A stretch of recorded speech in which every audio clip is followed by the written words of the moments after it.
සැබෑ ආදරය කියන්නේ අත්අල්ලගෙන ඉන්න එක විතරක් නෙවෙයි.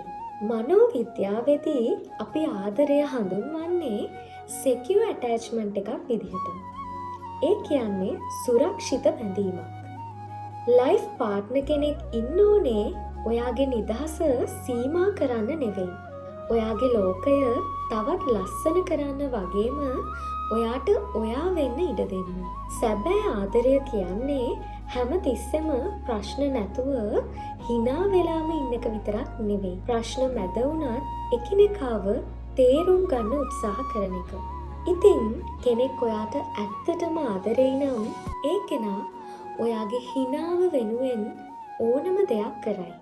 මොකද අපිට ආදරේ ඇතුලේදී ඕන වෙන්නේ ඔයාට එපා වුණත් ඔයාව ඕන කියන අය මිසක් ඔයාට එපා නම් මටත් එපා කියලා දාලා යන මිනිස්සෙක් නෙවෙයි. අන්න ඒ නිසා ඔයාව මානසිකව වටන්නේ නැති තැනක නවතින්න. මොකද ලස්සනම ආදරේ හමු වෙන්නේ නියම වෙලාවට හරිම පුද්ගලයාගෙන් වෙන්න පුළුවන්. එතකන් ඔයා ඔයාගේ ගමන යන්න. අවංක හදවතක් එක්ක.